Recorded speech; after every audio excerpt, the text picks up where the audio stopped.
हर नागरिक की सुरक्षा की जिम्मेवारी सरकारों की है।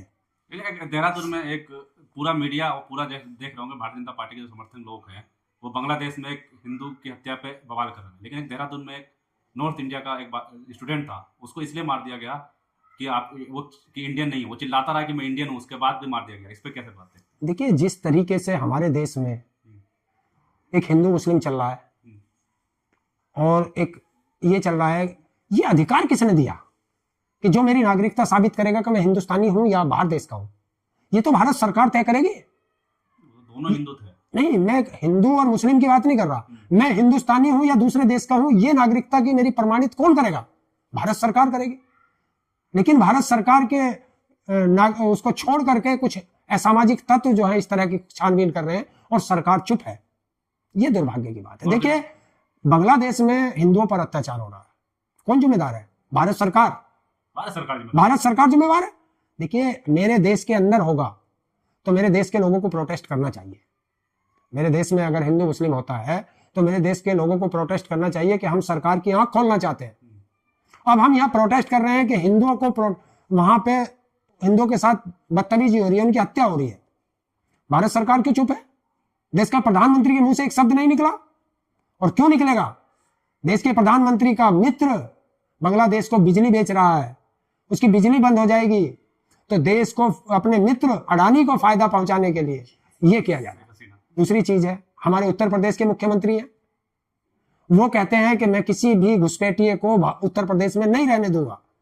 मैं बार बार चिल्ला करके भी कह रहा हूं कि सबसे पहले पाकिस्तान से आई है घुसपैठियन, 4 बच्चों के साथ आई है, वो नोएडा में बैठी हुई है। उत्तर प्रदेश का मुख्यमंत्री उसको नहीं अरेस्ट कर रहा। भाई, अगर मैं घुसपैठिया हूं तो मुझे ढूंढने में आपको समय लगेगा, और जो ढूंढाया है तुम्हारी आंखों के सामने आया हुआ है, आप उसे अरेस्ट नहीं कर रहे। शेख हसीना, वो भी तो बांग्लादेशी है, वो भी उत्तर प्रदेश में ही बैठी हुई है। मतलब अगर कोई तुम्हारा मित्र है, वो चाहे बांग्लादेश का मुसलमान हो, चाहे पाकिस्तान का मुसलमान हो, चाहे अफगानिस्तान का मुसलमान हो, वो रह सकता है। और जो हमारे देश में पहले से आए हुए हैं, ऐसा दोहरा कानून क्यों? अगर कोई आया है मेरे देश के अंदर, घुसपैठ करके आया है, बाहर भगाओ उसे, किसने रोका है? लेकिन एक तरफ तुम्हारे लोग घुसपैठिया बताकर हिंदुस्तानियों को मार रहे हैं, और दूसरी तरफ भारत सरकार लाखों रुपए रोज खर्च करके घुसपैठियों को अपने यहाँ मेहमान बना के रखा है। तो ये दोहरा चरित्र क्यों? हसीना का नाम आपने ले लिया, कोई ले नहीं रहा उनका नाम। कैसे लेगा? देश के प्रधानमंत्री की मेहमान है। कहना पूछो तो कहते हैं विदेश नीति है, मित्रता इस वजह से रह रही है। तो जब वो मित्रता में रह सकती है तो कोई दूसरा भी रह रहा होगा। और बताए, भारत सरकार बताए या कोई प्रदेश की सरकार बताए कि 2010 से लेके आज तक, 2014 से लेके आज तक कितने घुसपैठियों को बाहर कर पाए। एक तरफ देश में एक वीडियो देख रहा था, भारत के प्रधानमंत्री कह रहे हैं कि मैं एक एक घुसपैठियों को चुन चुन कर देश से बाहर निकालूंगा। बहुत अच्छी बात है, निकलने चाहिए, घुसपैठिया मेरे देश में नहीं रहने चाहिए। दूसरी तरफ देश का गृह मंत्री कह रहा है कि आप मेरे पास चल के सीमाओं को देख लीजिए, कोई माई का लाल घुसपैठियों को रोक नहीं सकता है। तो ये दोहरा चरित्र क्यों है जनता के सामने? मेरे देश में अगर कोई मारा जाता है मुझे दुख होता है, दूसरे देश में मारा जाता है मुझे वहां भी दुख होता है। लेकिन दूसरे देश के में अगर कोई हिंदू मारा जाता है तो उसकी जिम्मेवारी भारत सरकार की है। अभी उस बांग्लादेशी में जो हिंदू मारा गया है, उस पर भारत के प्रधानमंत्री ने क्या कार्रवाई की, भारत के विदेश मंत्री ने क्या कार्रवाई की? उस पर कोई बात नहीं करता। यहां बात करेंगे कौन बात करेगा? जहां चुनाव होंगे उस प्रदेश में घुसपैठिए आ जाएंगे, चुनाव खत्म तो हमारे देश से उस प्रदेश से घुसपैठिए खत्म। शुभेंदु अधिकारी कह रहे हैं कि बांग्लादेश को गाजा बना दिया जाए। शुभेंदु अधिकारी क्या पद है? भारत सरकार में गृह मंत्री है, भारत सरकार में विदेश मंत्री है। बीजेपी के नेता है। अरे यार, बीजेपी के नेता तो रोज जो इस तरह की भाषा बोलते हैं भट्टे के मुंशी होते हैं। भाषा किसकी आएगी?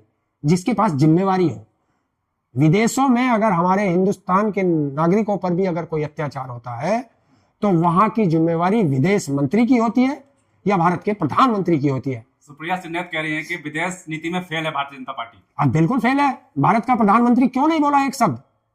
देखिए, हमारे देश का मीडिया, दलाल मीडिया भी इसी बात पे लड़ रहा है कि वो विपक्ष से सवाल कर रहा है कि बांग्लादेश में हिंदू मार दिए, बांग्लादेश में हिंदुओं पर अत्याचार हो रहा है। अगर हिंदुओं पर अत्याचार हो रहा है विदेश में तो भारत बीजेपी सरकार और आरएस क्यों चुप है? वो इसलिए चुप है कि जितना विदेशों में हिंदुओं पर अत्याचार होगा उतना ही भारत के अंदर हिंदू मुस्लिम ये करने में सफल रहेंगे। नॉर्थ ईस्ट के जो नागरिक मारे गए भारत के, वहाँ के एक नेता कह रहे हैं नॉर्थ ईस्ट को नहीं संभाल सकते तो अलग दे दीजिए। देखिए, मैं राहुल गांधी भी वहाँ गए, कह रहे कि ये बहुत बड़ा जघन्य अपराध है। देखिए, मैं देश के बंटवारे की जो बात करेगा वो देश का दुश्मन होगा, लेकिन भारत के हर नागरिक की सुरक्षा की जिम्मेवारी सरकारों की है।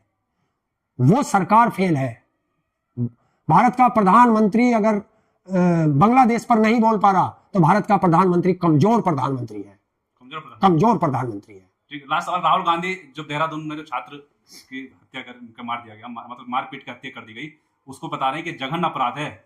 देखिए, किसी भी नागरिक के साथ ऐसा होता है, भारत के अंदर किसी भी नागरिक के साथ अगर इस तरह का दुर्व्यवहार होता है, ये जघन्य अपराधों में नहीं, महाजघन्य अपराध है। किसने अधिकार दिया तुम आप जो मुझे मार दोगे? किसने, कौन से संविधान में लिखा है कि आप एक भारत के नागरिक को भारत का नागरिक मार दे? कहां लिखा है?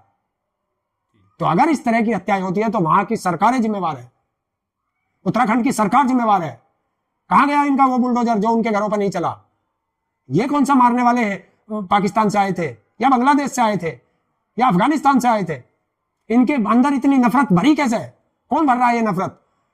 हिंदुस्तान के लोगों के अंदर हिंदुस्तान के लोगों को मारने की नफरत ये सरकारें भरती हैं। ये चाहती हैं कि हिंदुस्तान के अंदर इस तरह की नफरत फैल जाए कि जो हिंदुस्तान का नागरिक ना शिक्षा की बात कर सके, ना रोजगार की बात कर सके, ना महंगाई की बात कर सके, ना महिलाओं के सम्मान की बात कर सके, बस हिंदू मुस्लिम में वो उलझा रहे और यही करता है।